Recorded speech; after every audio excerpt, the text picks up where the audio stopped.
Assalamualaikum warahmatullahi wabarakatuh.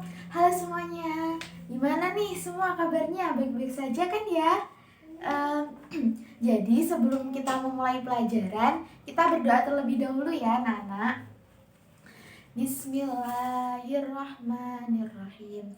Raditu billahi robba wa bil islami dina wa bi muhammadin nabiyya wa rasula. Rabbi zidna ilma warzuqna fahma. Amin ya rabbal alamin. Alhamdulillah udah selesai. Kemarin kita kan sudah belajar tentang materi sejarah kan ya. Kemarin kita belajar tentang Khulafaur Rasyidin. Nah sekarang kita belajar tentang toleransi beragama. Nah kemarin kan ibu sudah suruh kalian membaca kan ya tentang apa itu tentang bab 5 tentang toleransi beragama di bukunya kalian masing-masing. Nah sekarang sebelum kita memulai sebelum kita memulai pembelajaran, dibaca dulu ya apa itu dibaca dulu tujuan dari pembelajaran ini. Monggo dari teman-teman membaca tujuan pembelajaran yang ada di halaman kedua di modul di modul pembelajaran di buku paket. Di halaman 2 itu kan ada tujuan pembelajaran. Nah, itu bisa dibacakan. Terima kasih Mbak telah dibacakan untuk tujuan pembelajarannya. Jadi kita mulai terlebih dahulu. Nah, di sini kalian pernah nggak tahu nggak kalian apa itu toleransi? Nah, kalian pernah nggak mempraktekkan sikap dari toleransi tersebut? Pernah kan ya? Pernah semua. Nah, itu bagaimana sih perasaannya kalian ketika kalian bisa mempraktekkan mempraktekkan dari toleransi tersebut? Pasti senang juga kan ya. Terus kemarin itu kan ibu ada cerita, kemarin itu kan ada biksu kan, ada seorang biksu dari Thailand sampai ke Indonesia, ke Magelang itu berjalan kaki. Nah mereka itu melakukan ritual yang namanya ritual tudong.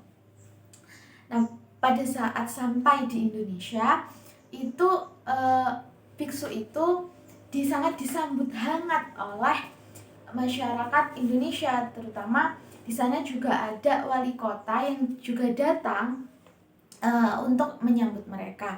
Bahkan ada para relawan yang memberikan yang memberikan jasa memijat kaki.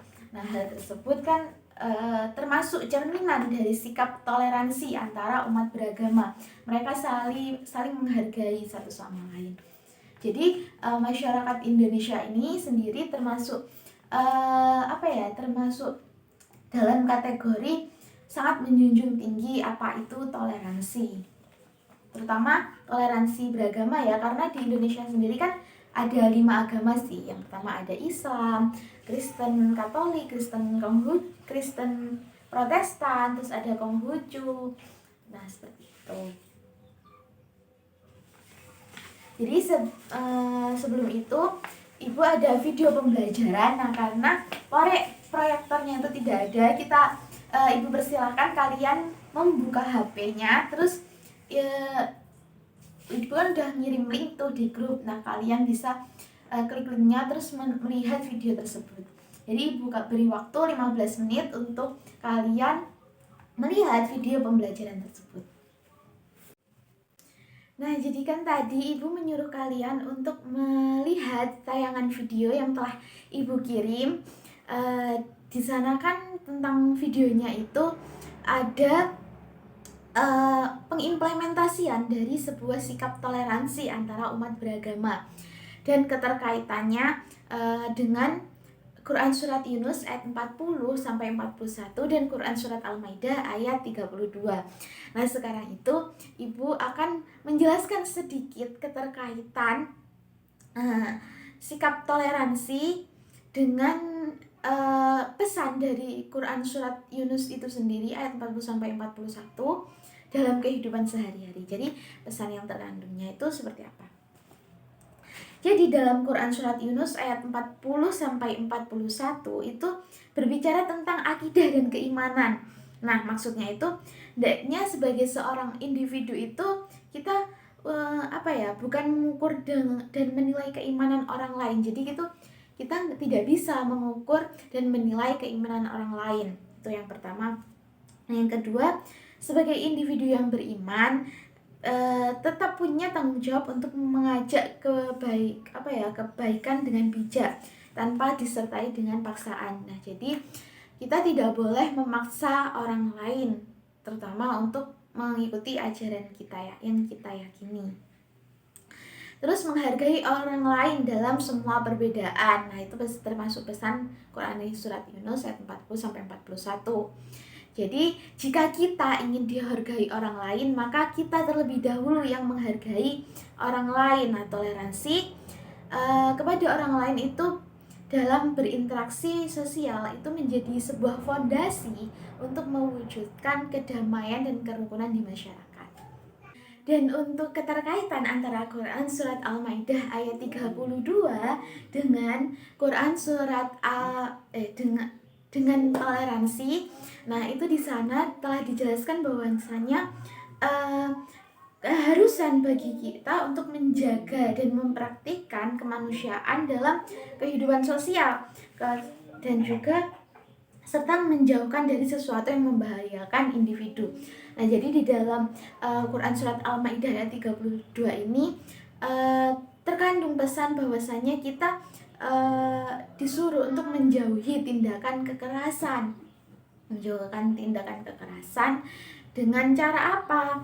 Nah, kita bisa melakukannya dengan cara menghormati itu tadi, menghormati antara orang lain, bersikap toleransi, terus tidak membahayakan individu kayak seperti itu. Bahkan dalam Al-Quran juga dijumpai petunjuk untuk mengajak umat dan saling menjaga.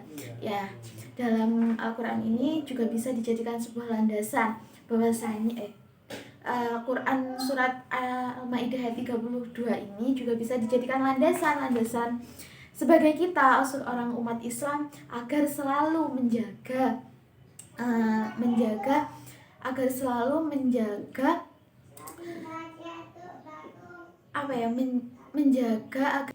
tidak saling melakukan tindakan kekerasan. Jadi menjaga dan memelihara kehidupan manusia agar damai dan aman seperti itu. Dan dalam Quran Surat Al-Maidah ayat 32 ini juga berisi larangan tentang membunuh orang lain tanpa alasan yang dibenarkan. Nah, dalam agama ini dan juga tidak boleh melakukan kerusakan di muka bumi ini. Itu termasuk pesan dalam Quran Surat Al-Maidah ayat 32 dan kaitannya tentang toleransi beragama. Baik, mungkin itu saja yang bisa Ibu sampaikan. Nanti untuk tugas minggu depan kalian maju ya, Ibu bagi per kelompok, kemudian setelah Ibu bagi setiap kelompoknya, terus kalian nanti bakal Ibu kasih materi, Ibu kasih tugas setiap kelompok tersebut membuat sebuah project, kemudian kalian mempresentasikannya di depan kelas. Nanti yang berkaitan tentang toleransi ini dan Quran Surat Yunus sama Quran Surat Al-Maidah ayat 32 untuk pertemuan berikutnya. Nah, sekarang dapat kita simpulkan ya bahwasanya memelihara dan menjaga kehidupan manusia itu sangat diperlukan. Jadi sebelum Ibu tutup, mari kita bersama-sama berdoa terlebih dahulu. Semoga ilmu yang kita dapatkan bisa bermanfaat. Kita akhiri dengan doa akhir majelis. Subhanakallahumma wa bihamdika asyhadu an la ilaha illa anta astaghfiruka wa atubu ilaik. Wassalamualaikum warahmatullahi wabarakatuh.